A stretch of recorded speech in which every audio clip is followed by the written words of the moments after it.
Controle da administração pública. Noções fundamentais. O controle da administração pública é uma temática central para o funcionamento do Estado democrático de direito, uma vez que garante a legalidade, moralidade e eficiência dos atos administrativos, conforme os princípios expressos na Constituição Federal de 1988. Este controle visa assegurar que os agentes públicos, enquanto representantes da sociedade, atuem em conformidade com os interesses públicos e dentro dos limites estabelecidos pela lei. A administração pública exerce atividades diretamente relacionadas à execução das políticas públicas e à prestação de serviços essenciais à população. Dado o alcance e a importância dessas funções, surge a necessidade de mecanismos que controlem e fiscalizem as ações dos administradores públicos. Esses mecanismos evitam abusos de poder, desvios de finalidade, corrupção e outras práticas prejudiciais ao interesse coletivo. Uma das formas de controle é o controle interno, realizado pelos próprios órgãos e entidades que compõem a administração pública. Ele busca prevenir irregularidades antes que elas ocorram, além de corrigir eventuais falhas no funcionamento das instituições.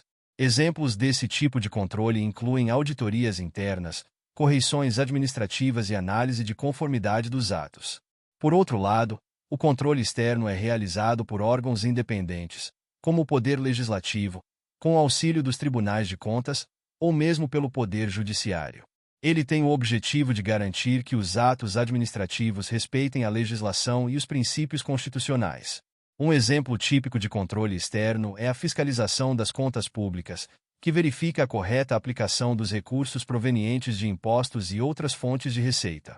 Além disso, existe o controle social, que envolve a participação direta da sociedade na fiscalização das ações governamentais. Esse tipo de controle é exercido por meio de mecanismos como audiências públicas, conselhos de políticas públicas, denúncias de irregularidades e acesso à informação pública, conforme previsto na Lei de Acesso à Informação. O controle social reforça a transparência e a accountability, pilares essenciais para a democracia. O controle da administração pública pode ser classificado também quanto ao momento em que ocorre. O controle prévio, por exemplo, é realizado antes da prática do ato administrativo, como a análise de um edital de licitação. O controle concomitante acontece durante a execução do ato, como o acompanhamento de contratos em andamento. Já o controle posterior verifica a legalidade e eficácia de um ato já praticado, como a análise de prestação de contas de um gestor público. Do ponto de vista da abrangência, o controle pode ser de legalidade ou de mérito. O controle de legalidade verifica se os atos administrativos estão em conformidade com a lei. Já o controle de mérito avalia aspectos como conveniência, oportunidade e eficiência, sendo este último, geralmente, reservado à própria administração pública. Exemplos práticos ajudam a compreender melhor a importância do controle da administração pública. Suponha que um gestor público utilize verbas destinadas à educação para realizar obras não previstas no orçamento. Nesse caso, o controle interno pode identificar a irregularidade durante a execução, o controle externo pode questionar a prática por meio de um processo no Tribunal de Contas, e a sociedade pode denunciar o fato às autoridades competentes. Outro exemplo é o excesso de burocracia em determinados processos administrativos, como a emissão de licenças ambientais. O controle de mérito pode levar à adoção de práticas mais eficientes, simplificando procedimentos sem comprometer a legalidade ou a qualidade do serviço. Vale destacar que o controle da administração pública não se limita ao combate à corrupção. Ele também busca promover a eficiência administrativa e a melhoria contínua dos serviços públicos. Assim, o controle contribui para o fortalecimento das instituições e para a construção de uma relação de confiança entre o Estado e a sociedade. A Constituição Federal de 1988 é o marco jurídico que organiza os diversos mecanismos de controle, atribuindo competências específicas a cada poder e instituição.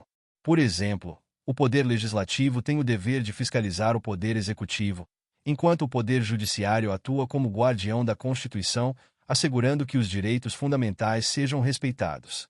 Um ponto relevante é a autonomia das entidades responsáveis pelo controle.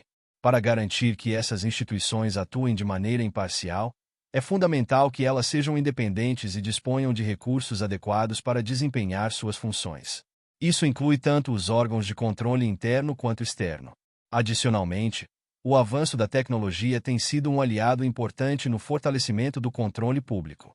Ferramentas digitais e sistemas de informação permitem maior transparência e facilitam o acesso da sociedade a dados sobre a gestão pública.